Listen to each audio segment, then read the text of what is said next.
Hello, Catholic YouTube. Brian with City of the Immaculata here with you, joined by someone I am very excited to have with us, Mr. Philip Campbell.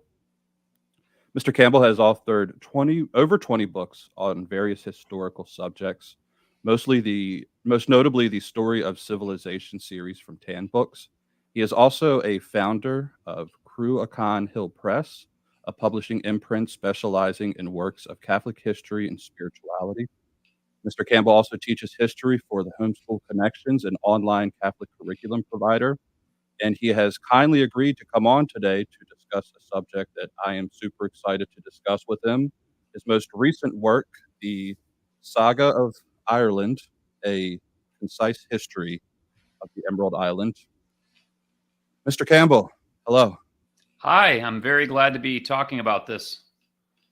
We're super excited to have you on. As an Irishman myself, it's a subject I could never get enough of and never have enough opportunity to discuss with anyone. So the man who literally wrote the book with his tongue.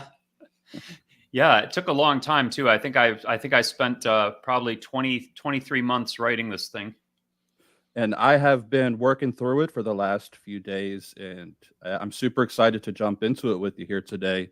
So just to kind of get us started, it's kind of a question that maybe need not be asked objectively, as it's an amazing story in and of itself. Anybody that's a history buff would probably know that the story of Ireland is a unique story among all the historical places of the world that we could be looking at. But I would like to know, for you personally, what compelled you to tell this saga? Yeah, well, like you said, there's just the objective interest in Ireland. It's got a very unique culture, a very unique history. But I think for me, when I was first delving into my Catholicism, getting serious about my faith many years ago, it was the witness of certain Irish saints that really stuck out to me. I remember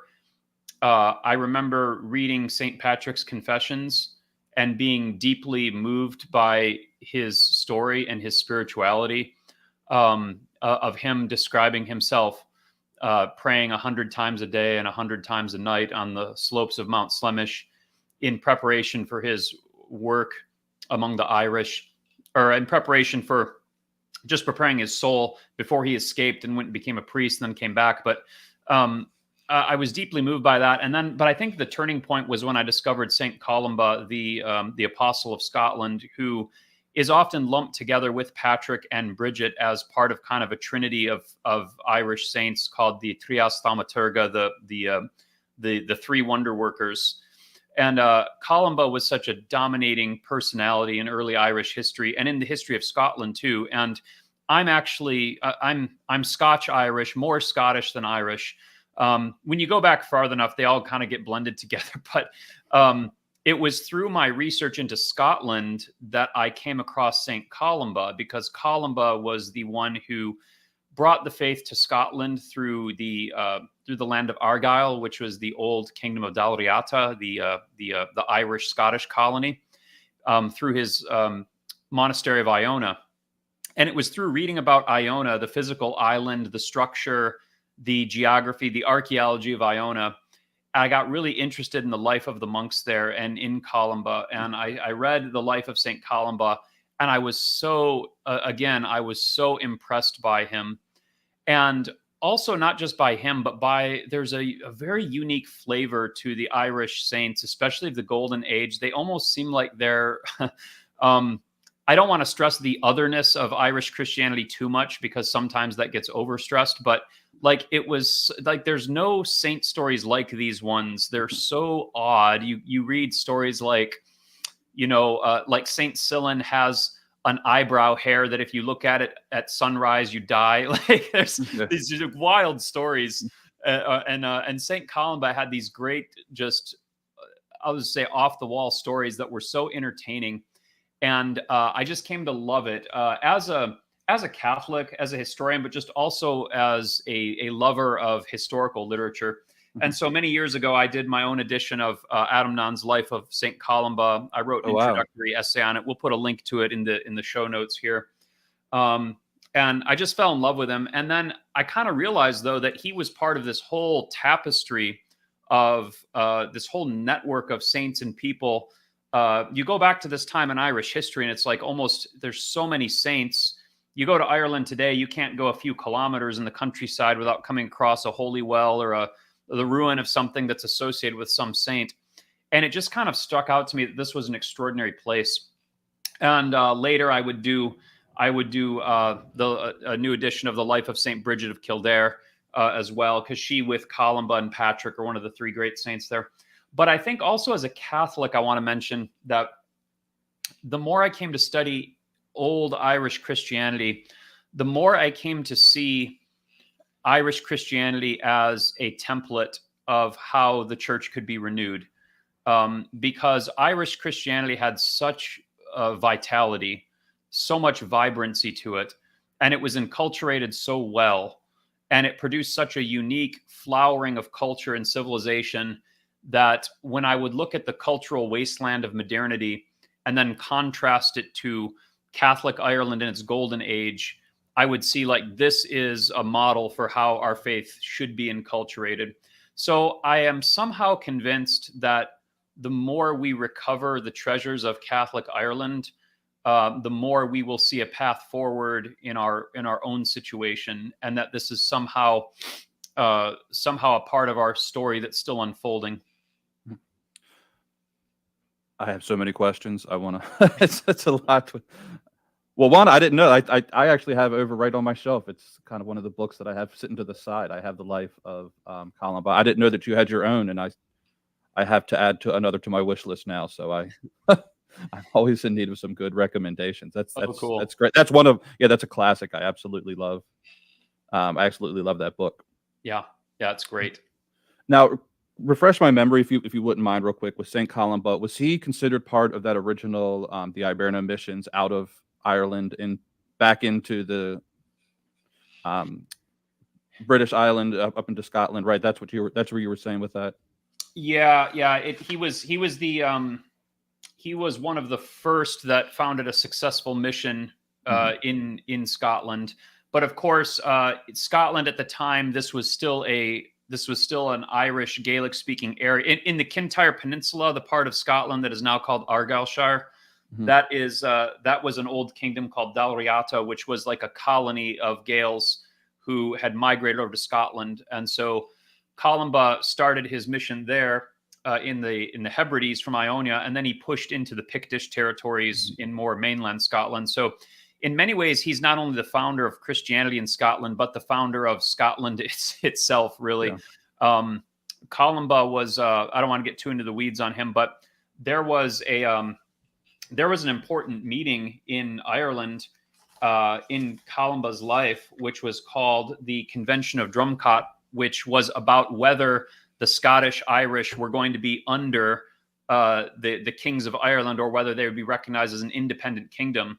And Columba argued that it should be recognized as an independent region. And so in many respects, that's why I say in the book, he's kind of like the founder of Scotland as a separate identity from Ireland, because up until then, it was just kind of like one contiguous Irish Gaelic world. And then he kind of argued for it to be broken off. Yeah, I think that's actually kind of a beautiful, the imagery of that, where you've got St. Patrick coming in and the original missionaries to Ireland, and then your expression of how it's sort of a microcosm of what not only enculturation looks like, but then future missionary work, because you come into a land, you plant the seeds, and then the fruit of that should be that the gospel spreads forth. Yeah. From. And I think Ireland is just a beautiful witness to how that works. Yeah, it's like a calling. It's kind of like the gospel itself, like a calling and then ascending forth.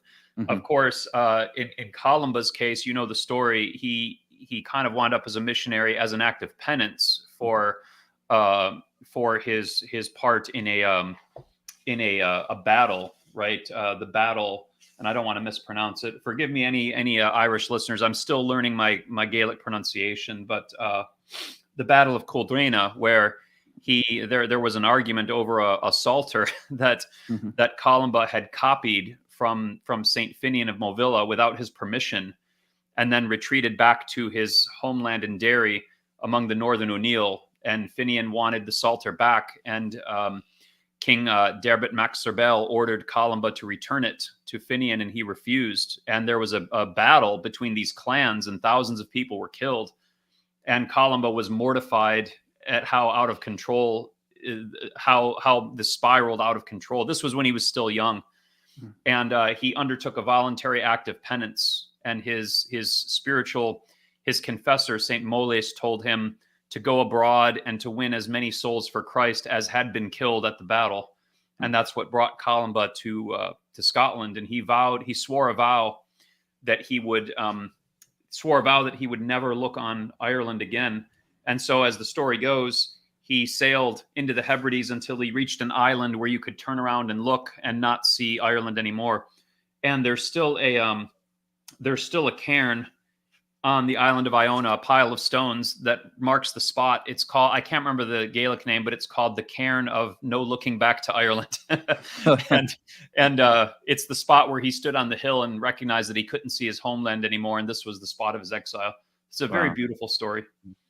Yeah, it's amazing how many of those medieval stories start around the controversy of a psalter. Yeah. Um, this may get a bit speculative, Yeah. but in your research, did you come across any indicators, be that culturally, geographically, etc., of what produced that fiery temperament that the Irish are known for?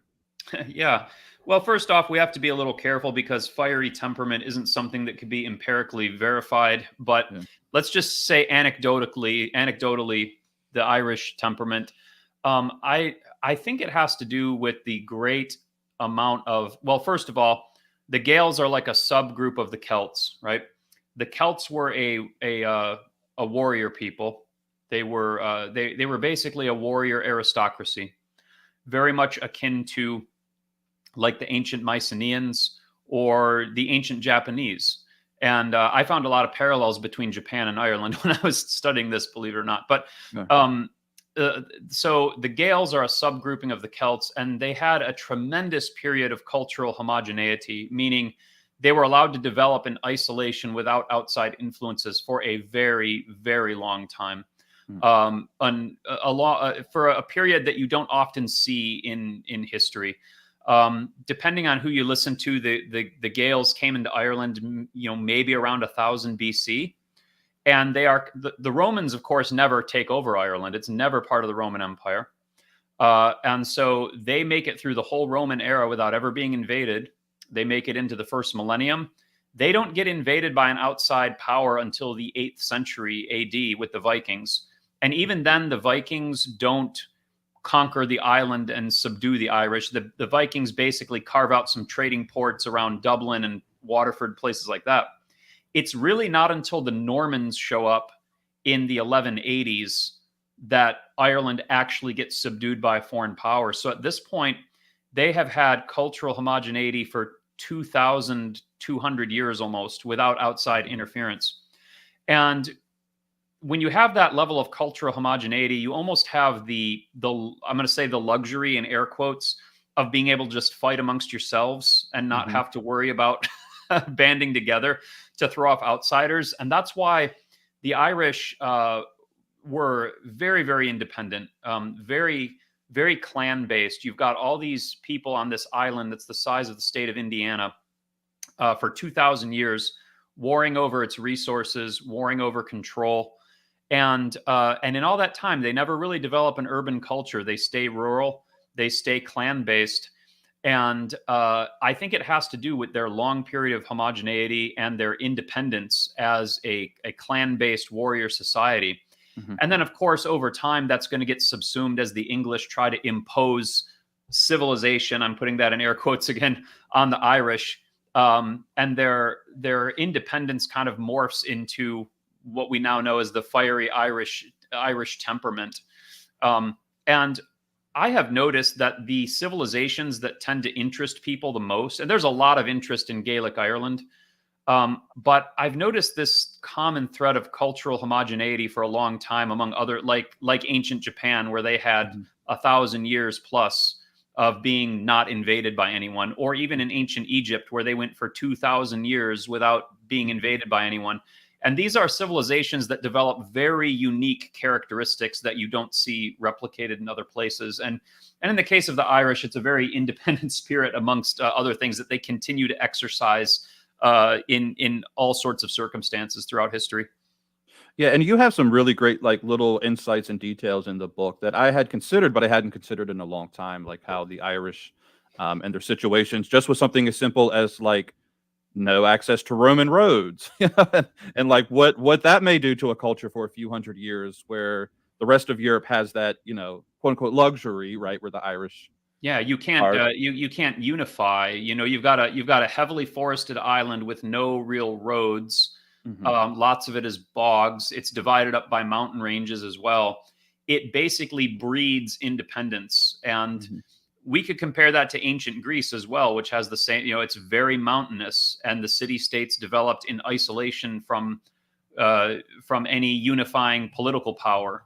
Same sort of Hmm. idea. So it's interesting how the geography bears on this, but I would say it's their cultural isolation for the first 2 millennium that really brings this about. And in a similar vein, you kind of hinted at it just a little while ago with the personal take here, and please disagree with me if you want to. Sure. I sometimes think that there's too much made of the Celtic differences compared to the quote unquote Roman Church, and Yeah. sometimes I think that they're too easily dismissed as well. Um, and so, what do you think it is about the people or the place that brings about, and it might even, like I said, be related, but such a unique idiosyncratic expression of the Christian faith? Yeah. Well, first off, I would agree. And I bring this up in the book where we were. So there's been a tendency. First, I want to address the otherness of Celtic Christianity or Mhm. of the Gaels in general. There has been a tendency in modern times to stress the differences between the Irish Christianity and continental or Roman Christianity. I think this most notably in the book "How the Irish Saved Civilization," which is a well-known book, not a terrible book, but it relies on a trope of playing the Irish against the Roman Church Mhm. as if they're in antagonism, which really you don't see in the history. Yes, the Irish are different. Yes, they're independent, but they're not contra. They're not that distinct. If you read the some of the old Irish, like the Stowe Missal and some of the ancient Irish liturgical texts, obviously they have their own liturgy, but it's very recognizable as Latin Christianity. It's not something completely other. And all of the bishops, the important characters in the early Irish Church, even before Patrick, were they either went to Rome for ordination or they went to Rome to be taught. I think we talk about four of them in the book in Christianity before Patrick, Mhm. the Quattro Sancti Episcopi, the four holy bishops, and they all were in Rome and had studied at the foot of the popes. So there was a connectedness to the rest of Christianity. They weren't totally cut off, but they were, nevertheless, they still had their own expression of the faith. But Mhm. this is no different than what you'd see. Obviously, like Visigothic Christianity looked different than Italian, looked different than Greek, looked different than Gallic. Mhm. It's just the matter that in time, all those other continental expressions kind of got blended together into Latin Christianity, whereas because of its geographical isolation, Ireland stayed much more outside the mainstream for longer, right? Mhm. So I do think, though, that we said in the opening, and you agreed that there's a very unique expression of Catholicism in Ireland. And I look at the way that Ireland was converted, also the character of the Gaelic people themselves. Their pre-Christian beliefs were very uniquely suited to the gospel. Um, and I have to preface this by saying most of what you read online about ancient Gaelic religion is nonsense. There's very 100%. Yeah. Yeah, there's very little that is known about ancient Gaelic religion from primary sources. A lot of it was reconstructed based on hypothesis in the Victorian era.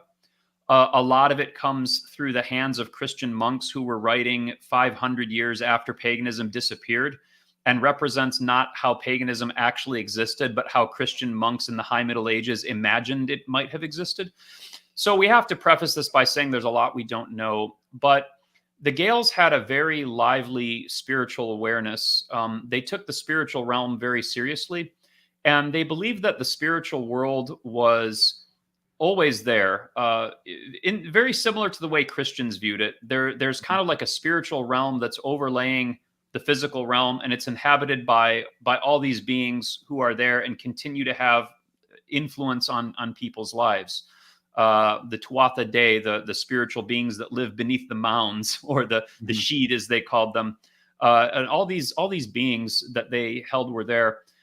They also had a priestly caste, the Druids, who were more than just priests, which we'll talk about. But so they already were familiar with the sense of like having a priestly hierarchy that were the lore keepers and the keepers of knowledge and ritual. They were very ritualistic. They had what I would almost describe as a sacramental view of nature and of the world, where physical realities were indicative of spiritual realities that were kind of hiding behind the symbols. We talk about in the book how they had a particular love for like in between places, like dusk and dawn, which is neither day nor night, or like a marshy area that's neither land nor water, like these in between places that signified the transition between the spiritual and the physical world. They even had a love of the number 3, and they like to see natural trinities in things. So you'll find that sometimes their gods and goddesses are grouped in 3s, or they love the concept of 3 in art.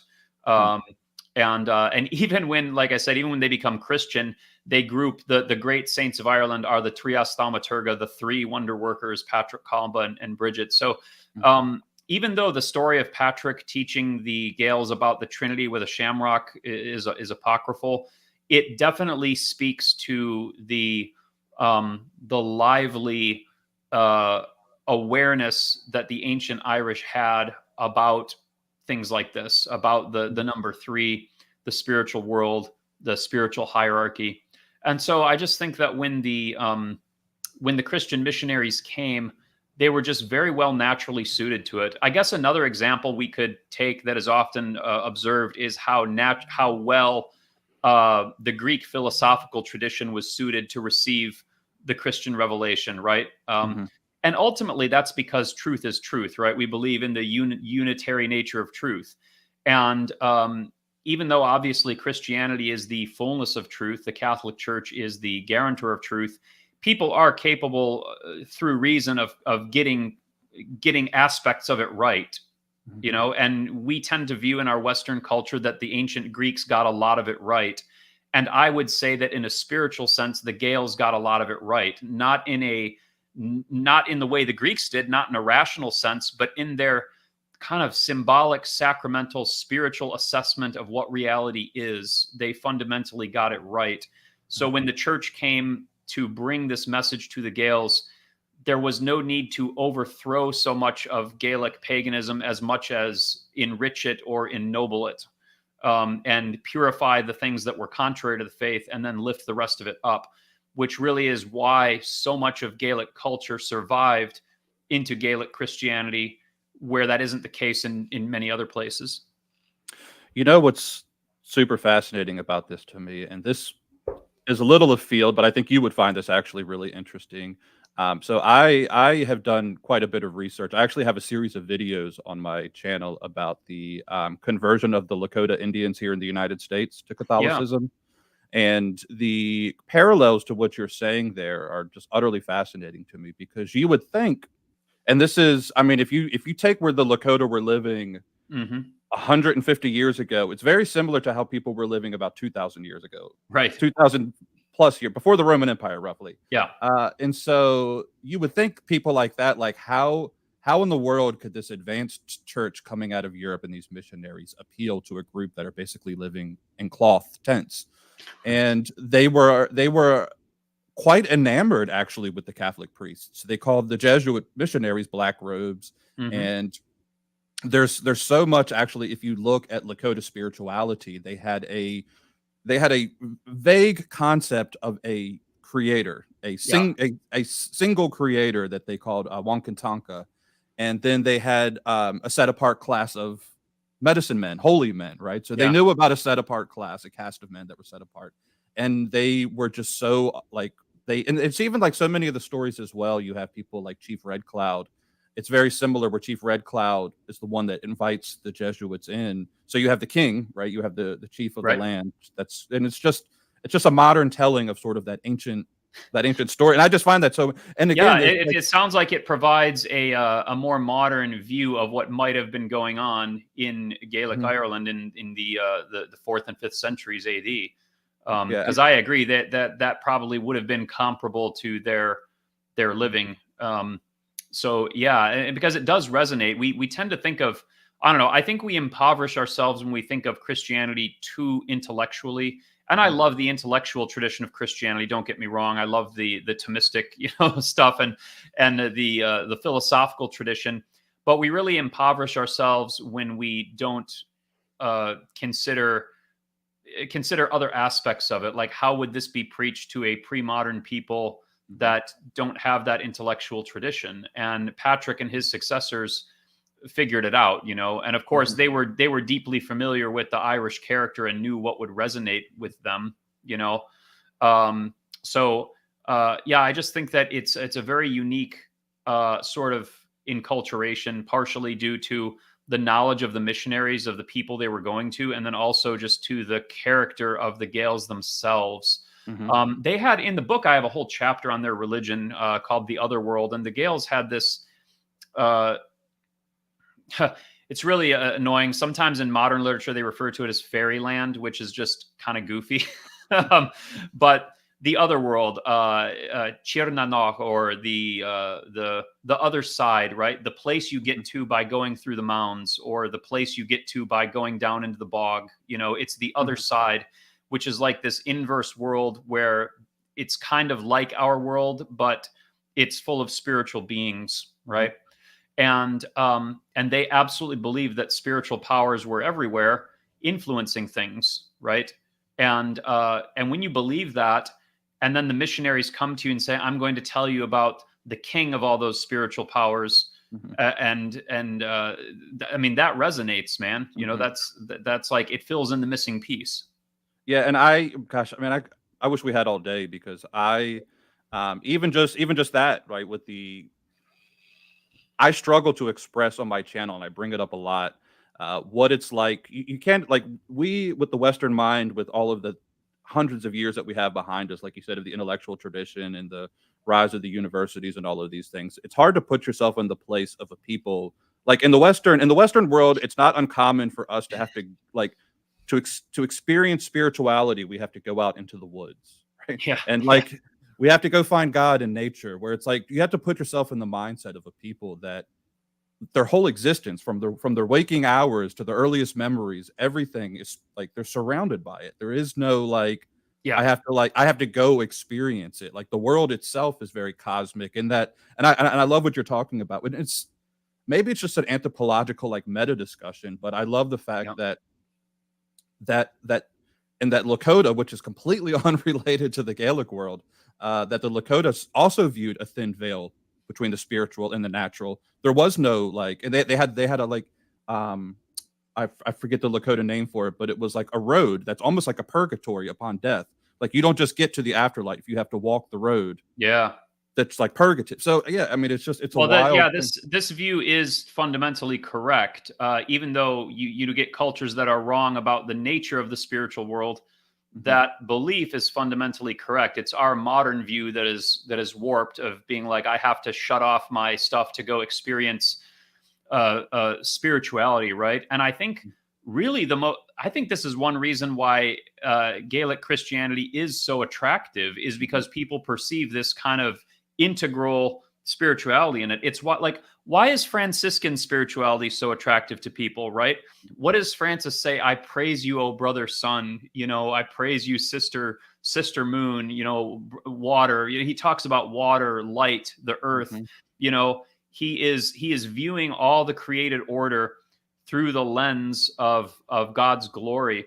And isn't that the very same thing we see in St. Patrick's breastplate, right? What is he invoking? He's invoking the power of the Trinity, but then he also invokes swiftness of wind, stability of earth, brightness of sun, the lightning, right? He's calling on all the created elements to bear witness to this truth, because he recognized them as divine, as shot through with God's glory, right? And it really is fundamentally no different than the view even in the Psalms, right? In Psalm 150, which is the great litany of praise. Praise ye the Lord, all the heavens, all the stars in the heavens. Praise ye the Lord, all the winds, the snows, the mountains, right? This is the Christian view of how we ought to view the world. And insofar as studying Gaelic spirituality helps us to do that, then it's incredibly wholesome and helpful, especially for our modern condition.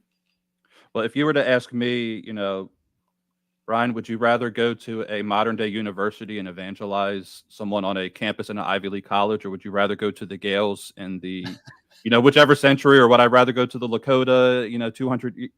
Maybe I'm a hopeless romantic, but I think I think I know which one I would choose. Yeah, I would rather. I would go live on Inishmore with Saint Enda. Yeah, exactly. Right. So again, and related to all of this, as you discussed in the book, Ireland is unique evangelization missions as one that has converted. And I don't know if there is, as we had brought this up a little while ago, I was thinking in my mind, it's a situation where there's the conversion process takes place without a cult of martyrs, almost in contradistinction to every other country where the faith was planted. So how on earth did the Irish, with their reputation, how did that happen, Philip? Yeah, well, it's not that there wasn't hostility at first. I mean, obviously we have stories of the Druids trying to get St. Patrick in the beginning, but it's a very interesting story. And so what happens is there's two reasons, I think. Number one is the Druids and the clergy form a working relationship, and they respect each other, which most people are totally ignorant of, because we kind of stop with our study of the Druids with St. Patrick's antagonism towards them. But that's very much not the case. It would be kind of like akin to if we stopped our study of Native American Jesuit relations with Isaac Jogues and never moved on from there. I mean, there was some hostility at first, but what happened? See, what we have to understand is that, so the first point, the Druids and the clergy. The Druids and the clergy are very analogous to one another because they share so much in common. Now, the reason we miss this is because we tend to see the Druids only as like shamans or like religious cultic figures, like warlocks, kind of. And they certainly were that. But that's not all they were. They were the lore keepers. They were the ones who memorized the genealogies. They were the bards. They were the poets. They were the ones who memorized the laws. Remember, we're talking about not just an ancient society, but a pre-literate one that was only starting to begin the rudiments of writing at the moment that Christians showed up. So in a pre-literate society like that, what societies tend to do is entrust all their most important information to a special caste of individuals who are tasked with memorizing it. The Druids were essentially professional memorizers whose job was to be able to recite the traditions, the genealogies, the rituals, the poems, the epics, all of it, right? And in the book, we talk about there was several different ranks of Druids, from the Philid, the Vates, the Bairds. The Bairds are like poets, right? So they are learned, scholarly people. And the clergy are the same way in the Christian religion. They serve the same function in the early Middle Ages, right? In the early Middle Ages in Christian Europe, the monks and the clergy are the scribal caste. They are the learned ones. They are the ones who memorize the Psalms. They are the ones who know the rituals to offer the Mass to appease God. They are the ones who are composing works of literature. So there's kind of a literary fraternity that happens between the Druids and the clergy over time. And I discovered this when I started reading the life of St. Columba and Bridget, where you see all the time the Druids and the saints are on, we'll just say, amicable terms. Mm-hmm. St. Bridget, she's leased out to a Druid because she was a half free, not quite a slave, but her master was a Druid, and she served him faithfully for years. And he even had premonitions from God about her greatness, and she eventually converted him to the faith. St. Columba had a good friend who was a Druid, and they would talk familiarly. Mm-hmm. So there was kind of like, we would say, like the kind of professional collaboration that scholars have amongst each other, that there was kind of a grudging respect between the Druids and the clergy. And again, I stress that it took some time for this to develop. And so you even have, there are certain saints who were Druids. Saint Dalan specifically was a member of the Philid caste of Druids. Now, I'm saying that with qualification because, of course, as time went on, the pagan aspect of the Druidic castes fell away.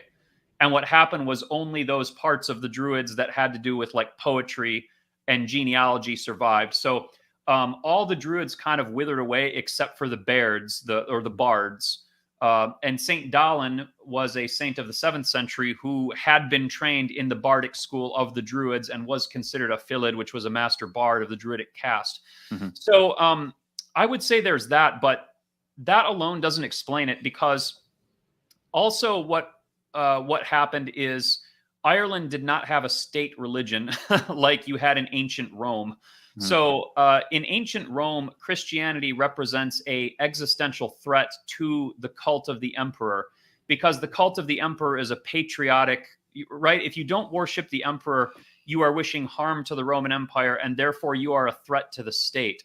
Mm-hmm. And in fact, throughout the ancient Near East, whether we're talking about whether it's ancient Egypt or ancient whatever, the Greek world, think about the persecutions under Antiochus Epiphanes in the book of Maccabees, Rome. The religion in the ancient world is generally a state or a civic religion, right?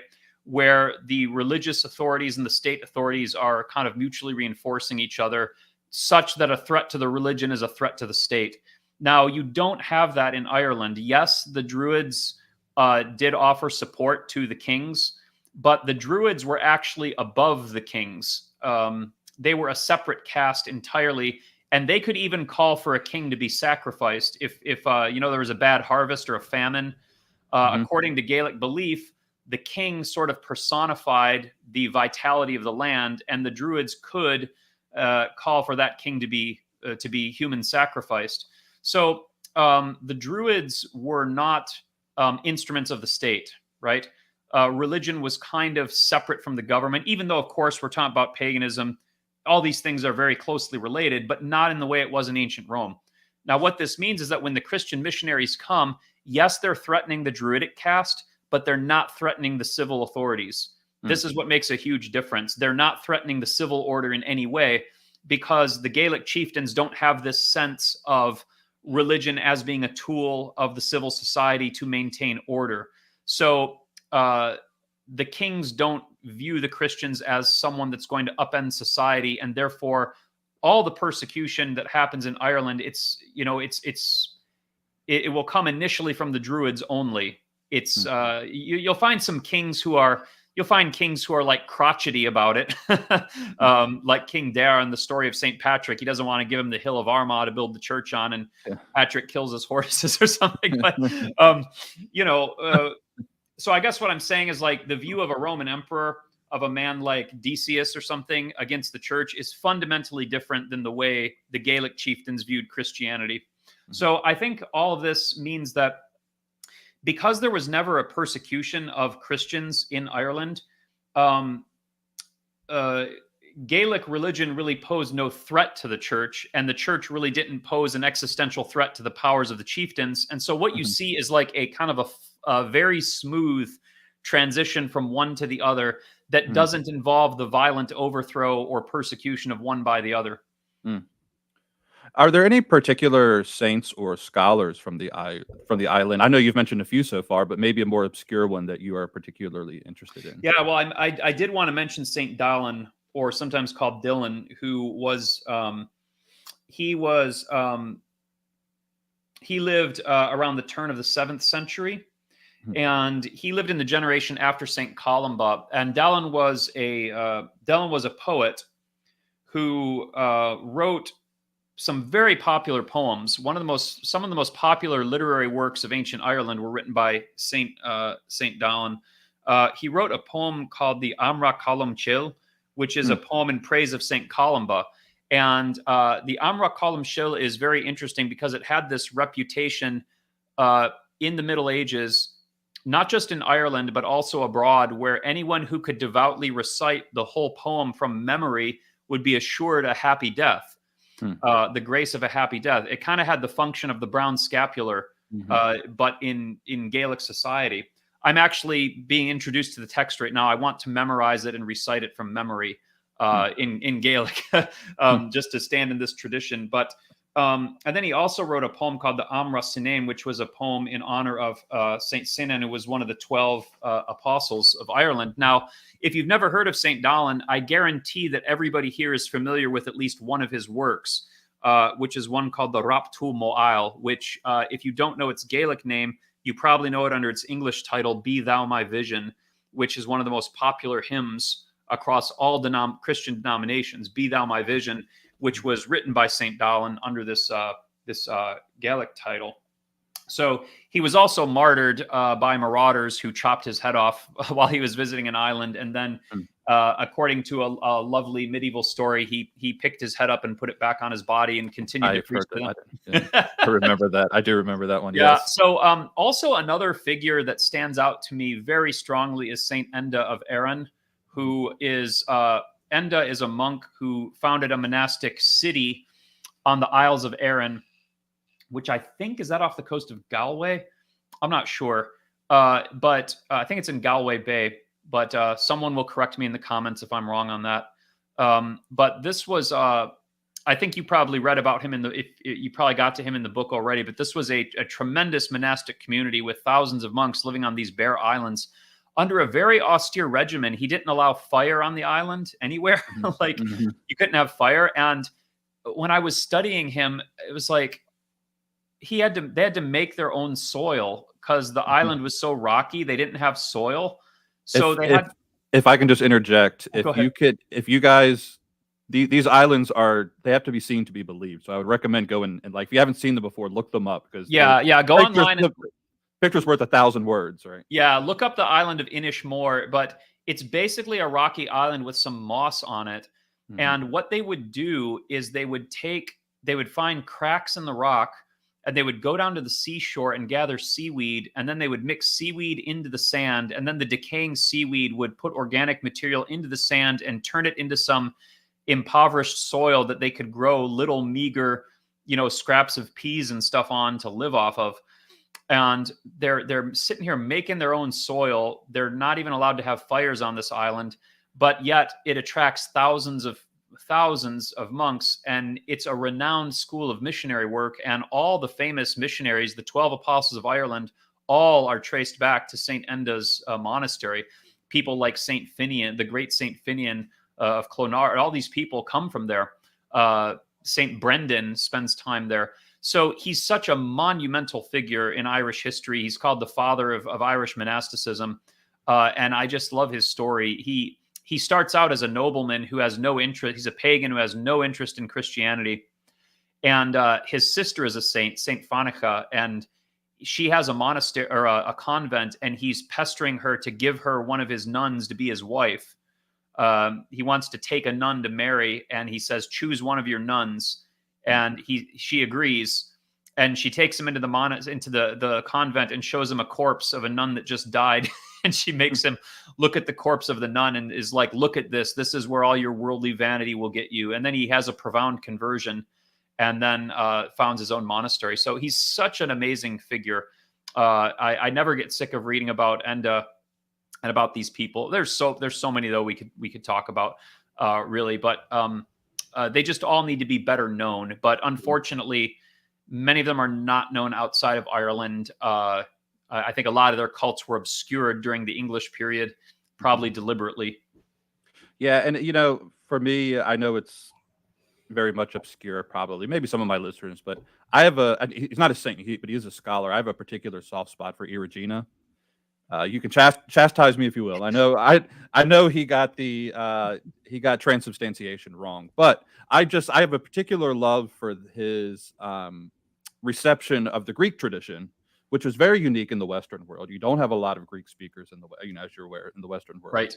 And then his translation of, I think he translated Basil, if I'm not mistaken. He was involved with the Cappadocian Fathers, and there's a working hypothesis. I don't know if it's been confirmed at this point or not, that actually Bonaventure was introduced through some of the Greek through Regina's work. Oh wow! But I know. I mean, I know he's kind of an obscure character, but again, I would agree with you. I would love for some of these people to have a better name. I mean, because you're looking at like Regina's the time of Charlemagne, and you get somebody as like powerful as Charlemagne who's trying to cast his net out across Europe to bring in the most important people in Europe to his court, and that's a significant honor, to be Regina, to have him picked among who Charlemagne could pick from Europe. So I think that's just and there's of course lots of Anglo-Saxon monks that Charlemagne pulls as well, and scholars. But many of those Anglo-Saxon scholars, if you read Venerable Bede, they were trained in the Irish tradition because the Irish used to have a very large presence in England, especially in the north, where many of these people came from. So their influence their influence ripples out through many layers of history, right to the court of the great Charlemagne. It's really astonishing. I think it was Tolkien that said that the great Anglo-Saxon missions out of England are some of the like great lost history of the ancient world, or the medieval world, anyways. Yeah, I would agree. Do you have any thoughts as to why the Irish were never able to really fully consolidate the clans and become a larger player in the geopolitical events of Europe? And I know we're talking about hundreds of years of history in one question, but if you have any thoughts on that, I'd love to know.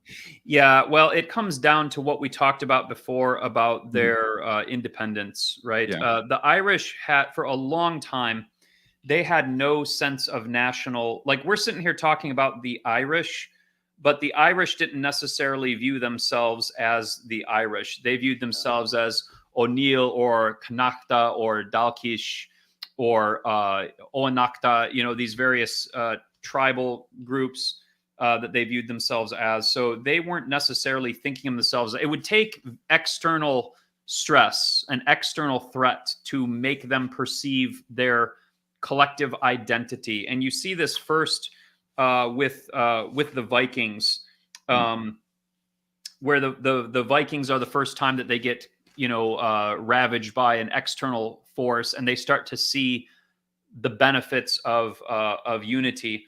But even then, that didn't stop them from, like, this is an astonishing statistic I found, and it's in the book. The high point of Viking violence was in the early 9th century for Ireland. And in the early 9th century, there is 26 recorded Viking attacks on Ireland. But during the same period, there are 87 battles of the Irish amongst themselves. Wow. At the same period, while they're being invaded by the Vikings. So, and of course, we talk about the Viking conquest of Ireland, but really the Irish conquered the Vikings, because as soon as the Vikings settled, the Irish basically turned them into Irishmen. The Vikings are settled there for maybe one generation before they get tangled up in all these Gaelic clan feuds and start allying with them. So in the 11th century, Brian Boru, the Ardri or High King, he is the first one who starts to forge anything like a cohesive Irish identity. But even he fails. There's people in Ireland who never acknowledge his overlordship. There's people in Ireland who they look at Brian Boru and they say, I'm going to ally with the Vikings over you. And Mhm. there's people who do that. They ally with the Vikings over their own people. And that will happen when the Normans come as well. There's people who choose the Normans over because they hate their neighbor over in Munster, worse than they hate this foreigner because they have Mhm. 2,000 years of clan rivalry, right? Yeah. This has always prevented the Irish from joining together, and it's really only with the whole scale persecution and ethnic cleansing that comes under Cromwell and his successors that will finally force the Irish to start thinking of themselves as a nation. Yeah, I've heard some scholars dismiss the wars of religion as actually being wars of the emerging nation states, and I agree they are absolutely. I think even more so than history has conceded, but they were definitely you can't neatly separate what No. happened in Ireland, for example, from the emergence of the nation state of England and Ireland and the Scots. Yeah, exactly. And because it wasn't entirely religious, and something I point out in the book, like we tend to think of the English conquest of Ireland as a religious, or like a Protestant versus Catholic, right? Um, because of what happened under Cromwell and the Elizabethan whatnot. Mhm. But let's not forget, it was the Catholic Normans who first brought Ireland under English control. It was a pope who issued the papal bull Laudabilitor, which said that Ireland was a papal fief and granted it to the Angevin dynasty of Mhm. England. Um, Even though Henry VIII and Queen Elizabeth worked very hard to subject Ireland to Protestant power, when Mary Tudor took the throne, who was a Catholic, did she say, "Oh, I'm going to free my Irish Catholic fellow Catholics in Ireland"? No, she didn't. Mhm. She viewed Ireland as part of England, even though she was Catholic. The English just viewed this as theirs by right of conquest, Mhm. and so it was not entirely religious. It was a lot about building a nation state, as you say. Mhm. Religious hostility, I would say, lent a certain level of intensity to it. Mhm. But the conquest of Ireland by the English began long before Protestantism was a thing. Mhm. And that actually kind of anticipates the next question because I was going to ask you, related to this with the getting Yeah. past the Reformation, getting past Cromwell and the penal laws. And this may be me because again, my family has a history. Hmm. I am half English, half Irish, so I say I'm at war with myself. Uh, the character, at least in my peripheral, view of that sort of transitionary period between pre-Reformation and post-Reformation. The character of the Irish seems to change a little bit, at least by the time you get to World War One and modernity. Am I reading too much into that, or is there something to that? Well, do you mean that they became less Gaelic and more English? They became less Gaelic, and I even coming into like what. Well, first, Philip, how are you doing on time? How are we? Because I know Oh, we're I'm coming. fine. I'm fine, dude. Okay, good. Because I know we discussed kind of what's going to happen when we move into modernity. It definitely starts getting a little bit trickier. But with the emergence of the nation states and with the emergence of a unique Irish identity, Yeah. just to give you an example, my mother was visiting Ireland one time. Was it my mother or someone else told me this story? Anyways, they were visiting Ireland in the 70s, 80s, and someone asked her, "Are you Catholic or are you Protestant?" And she wasn't even religious at the time. She said, "I'm don't even know if I'm really Christian." And they were like, "Well, we're not really asking if you're Christian. We're asking if you're Catholic or Protestant." Yeah. Because in their mind it was like, what side of this, this battle are you on? And I have quite a bit of theories and beliefs about what actually happened to Ireland in the 20th century, but I do think it becomes where there's a shift between Ireland as a Christian nation versus Ireland as a Irish as a people that are trying to like defend for their existence, right? Defend for their lives and their existence. And Yeah. that becomes the like cultural milieu of the island within Catholicism within that, but as a part of an identifier as to be Irish.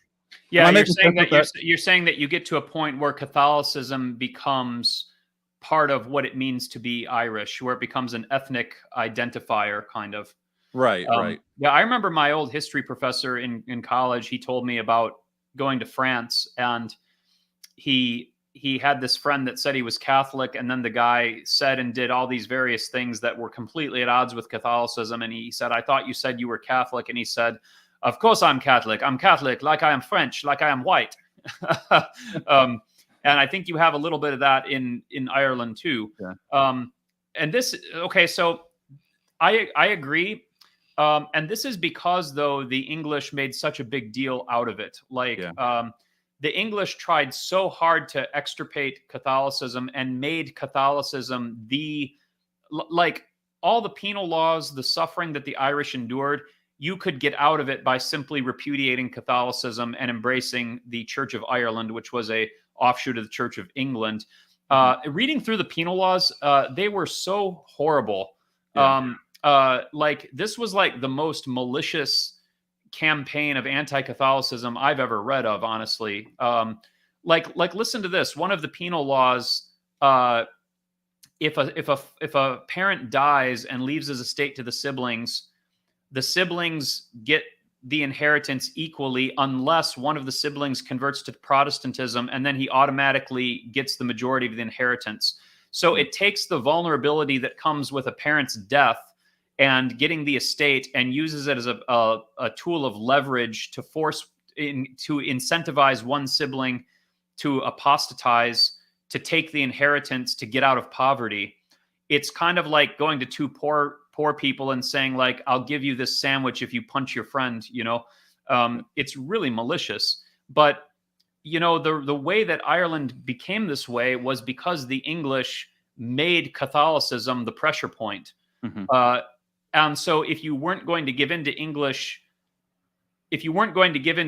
pressure, that necessitated maintaining your Catholicism in the face of that antagonism. So Catholicism became associated with Irish nationalism or with Irish resistance, to the point where this was something that had to be defended whether or not you any longer personally believed in the church, or whether or not you were going to live as a Catholic. hmm Eamon de Valera, who is one of the great Irish nationalists, right, he was excommunicated hmm for early in the 20th century for supporting IRA violence, despite the Pope and the bishops specifically telling them to repudiate it. Now, later, he was reconciled with the church, and he actually hosted the great 1931 Eucharistic Congress in Dublin, which hmm was, I think, I think I may be wrong, but I think it was the first international gathering ever where the Pope addressed people remotely by radio hmm during the Pontificate of Pius XI. But at any rate, yeah, you get this change. And I think this also has to do, I'm going to single out one individual, Daniel O'Connell, who is hmm known in Ireland as the Great Liberator, because it was through his efforts that you get the repeal of most of the penal laws in the early 1800s. But Daniel O'Connell had taken a similar approach where he linked Catholicism to Irish identity in a political sense, where there was no way in O'Connell's mind for Ireland to exist as a political entity apart from a strong role of the Catholic Church. And he welded them very solidly together. But this view was opposed. You had Republican movements like Young Ireland that wanted.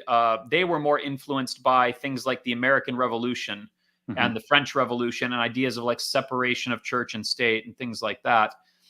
So there was really, as you move into the 1800s and the 20th century, you get this problem, which is like, okay, now the Irish aspirations for independence are finally, it's clear that they're moving towards independence, but they've kind of realized that there's more than one vision of independence. There's hmm more than one vision of what a independent Irish nation looks like.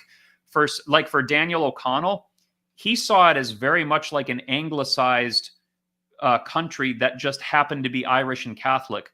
But for O'Connell, it was going to have a parliament that basically mimicked the British parliament. It was going to have all the English institutions. They were just going to be under Irish control. They were either going to speak English. O'Connell said the Irish should give up Gaelic and just speak English, right?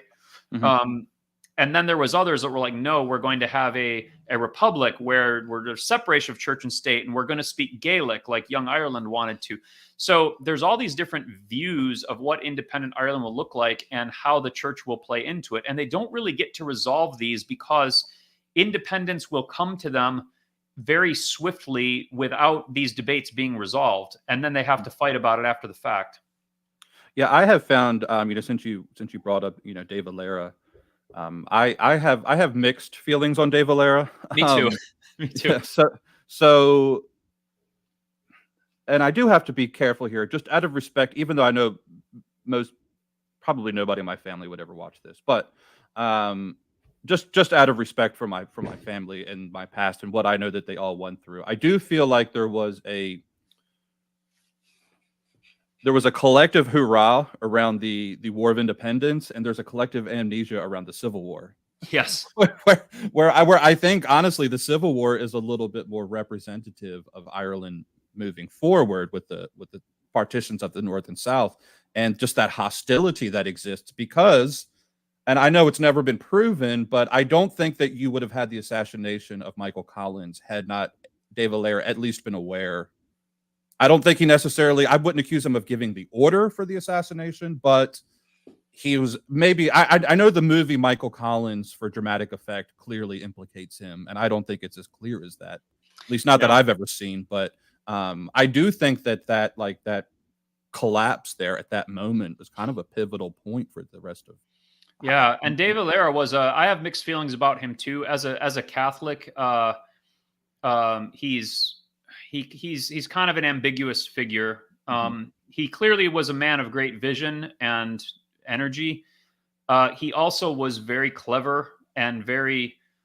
I just look at when it's time to negotiate the Anglo-Irish Treaty. That they've proclaimed the Republic of Ireland in 1919, right? And it's time to come to terms with England. And Dave Valera sends Michael Collins to England to negotiate it. And Collins he's the head of the IRA. Yeah. And it's like, why would the sovereign head of the new republic send one of his?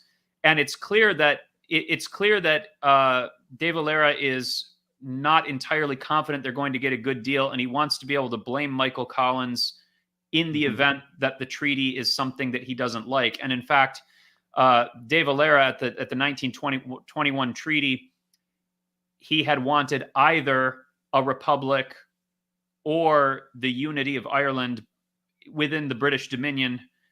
And he was willing to compromise one to get the other. And Collins comes back and gets neither. He has to agree to Ulster being opted out, and he doesn't get the republic. And so Dave Valera is furious with him. He says, "You've neither gotten this, you haven't gotten that." And this is their falling out. But I think Dave Valera set him up for that because Dave Valera knew that the British were not going to grant both of these demands and that it was going to be unpopular. And he wanted to set himself up in opposition to Michael Collins. But anyhow, I do agree. And I'm sorry to give that context as well. When he sent Michael Collins over there, was the armistice already declared for World War II? World War I, you mean? Yeah, I'm sorry, World War I. Yeah. You are at least, very much into the era of the British saber rattling. A very young saber rattling Churchill was at that. To send one of the most effective men of the IRA over. Yeah, I've always just been flabbergasted. Mystified by that. Why Dave Valera sent him. Saber rattling is correct because Dave Valera, Michael Collins, and the others that were with him, the agreement was they wanted to bring it back to the Dáil to negotiate, and Lloyd George told them, "You sign this tomorrow, or the war starts back immediately." And so I agree with you that the Irish Civil War is much more. It's almost like the Irish War of Independence is kind of like almost like a preface, like it's really short, and they don't really fight to a decisive conclusion. They just kind of fight to where the British have just gotten out of World War I, and the British kind of have the attitude of, "Good Lord, let's just settle this with this obnoxious island and settle this." And then the real fight for the future of Ireland comes after the treaty is signed, and whether the Irish Free State is going to be able to endure or not. that's really the pivotal question. And I think that is what sets up, honestly, the struggles of the 1920s and even into the 30s. Even though the Civil War was over, you get into the 30s when it's under Kumananel, the like the right wing party of W.S. Cosgrave, which is like kind of like a neo-fascist party. It's really in the 20s and 30s where all the dynamics that are going to erupt during the Troubles later kind of find their origin. So yeah, it's just a very interesting formative period for Ireland. But Catholicism during that period, most Catholics, most Catholic clergy. Are we okay on time, by the way? Can I talk about this? Yeah, I'm doing great. All right. Sorry to interrupt you there. Okay. Yeah. So if you were to go back in time to like 1900 and kind of survey the survey the Irish Catholic clergy on what they thought about the status of Ireland, they favored something called home rule, which was more like a moderate approach to the Irish question. So home rule would have been like granting Ireland an independent status within the British Commonwealth, making it a dominion akin to Canada or Australia or New Zealand. So most Catholic clergy at that time did not want to leave the British Commonwealth. And there was a great momentum towards home rule. So it was only when home rule started to break down in the lead up to World War I that they launched the War of Independence, which is why I said earlier that the War of Independence kind of caught everybody off guard, because it was assumed that they were going to get some sort of home rule within the British Commonwealth. So when that didn't happen, see, the British suspended home rule discussions because of World War I. They said they passed the third home rule bill, and then they said, we're not going to implement this until after the war is settled. And the nationalists weren't going to have it, so they revolted. But at any rate, the Catholic Church didn't support full independence at first.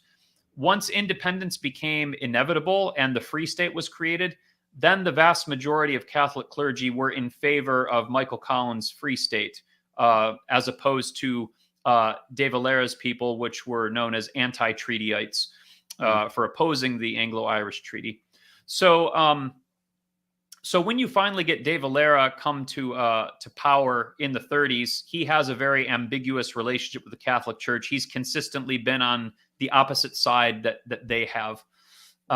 So it's going to take some time for him to reconcile. And as I said earlier, the way that he does this is by facilitating the Great Eucharistic Congress of 1931. But then also when he writes the 1937 Constitution for Ireland, he takes the unprecedented step of surveying the Catholic bishops and even the Pope. He sends the draft constitution to Eugenio Pacelli and wants the Pope's input on whether the Irish Constitution kind of passes muster in the eyes of the church. And Eugenio Pacelli is smart enough to not get involved in it. He has this great statement. He says, "We shall remain silent. We neither praise it nor condemn it." and De Valera says that's good enough, because he doesn't want an uprising where all the Irish Catholics are saying this is an ungodly anti-Catholic constitution. And so to this day, you still have the great preamble, the 1937 Constitution, in the name of the Most Holy Trinity, which it starts by invoking the Trinity in Jesus Christ. So it's a real interesting story how the church kind of played into this. But I talk about it in the book at the very end, where like, what does it mean to be Catholic, to be Irish Catholic today? Like, did we get to a point where perhaps Catholicism was made such a pressure point in the Irish struggle that it became more of a means to an end and rather an end in itself? You know, did it become just kind of like something that is a box that you tick, rather than something that is faithfully believed in and adhered to? And of course, today Ireland has gone down the road of secularization, not much different from any other European country. And you see these awful. When I was writing my essay on Saint Bridget of Kildare in this book, just finding awful things online with Irish politicians saying like Saint Bridget was pro-abortion and all these horrible things, and just awful. Yeah, I do want to, like, I mean, that's actually a really great carrot, because I would love to honestly spend the next hour discussing it with you, but I also want people to buy the book. Yeah. So let's leave that as a carrot. I would love to have you come Okay. back on, and we can just maybe as people have time to sort of start reading and absorbing the book, get you back on just to pick up from there, because I think we could just do from World War II forward and have just a Oh, I would really love to interesting talk about conversation. that. Yeah. Yeah, just a really interesting conversation from there. Yeah, it is. Yeah, I would encourage everyone to get a copy of this. It's kind of a thick book. It's 500 some pages long. Mhm. It's got lovely illustrations by Chris at Baratus Catholic Illustration. If you know him, he does excellent work. I also in terms of the intended readership for this, I wrote this so it could be accessible to younger readers as well. Like I think probably teenagers, 13 and up could read this. And if you want to incorporate this into a homeschool curriculum, I also have a student test book and answer key that like creates like quizzes and essays out of the different chapters that you can get alongside with this. Just look for the Saga of Ireland student book and answer key along with this. So whether you want to read it for your own personal knowledge or make it into a homeschool curriculum, I got you covered on both ends there, and we'll have the links down in the show notes.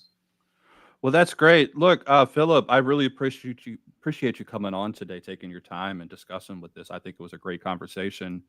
Yeah, I loved it.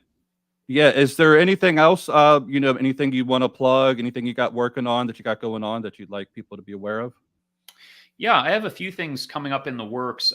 Probably in May of this year, I have a new book coming out called In Pursuit of Wisdom, The Church and Science Throughout the Ages, which is a comprehensive history of the Catholic Church's engagement with the natural sciences. It starts right back with the early church and goes all the way into the 21st century. So it's going to be a massive tome, but I think it's going to be very rewarding for those who are interested in the subject. And I would also encourage your readers, if you are interested in more Irish resources. First off, like I said, I do have these editions of the Life of Columba and Bridget of Kildare, and they do have original essays and supplementary material. This one, the Life of Saint Columba, has a not only an introductory essay by me, but also in the appendix, all the poems and songs that Columba is attributed to Columba are in there. In Bridget of Kildare, I've got an introductory essay, and then I have a lovely appendix in the back systematically refuting the claim that Bridget was a pagan goddess who has been transmogrified into a saint. So if you ever heard that, that's addressed in the back. And also in the next year, I don't know when, but because it's a big work, but I'm doing my own issue of the tripartite life of Saint Patrick, who is, of course, the great saint of Ireland. And then you'll be able to get Patrick and Columba and Bridget all together. So, and also one other thing, if you like Celtic spirituality and you'd like to explore it more, and I would say authentic Catholic Celtic spirituality, not New Age mumbo jumbo, I have a book that I helped publish from my friend, Dr. Joseph Johnson, the St. John Ogilvie prayer book, which is a prayer book composed entirely in the Scots Gaelic tradition with traditional Gaelic prayers and blessings and calendars. So that'll be in the notes as well. And it's a great resource if you want to start praying in this tradition. Yeah, and we'll make sure we get those links in the description. So guys, don't go trigger happy buying the Penguin editions on Amazon. We're going to have the right editions for you to pick up, where you can have access to all of the material there. So yes. Anyways, Philip, I appreciate it, man. It's been great.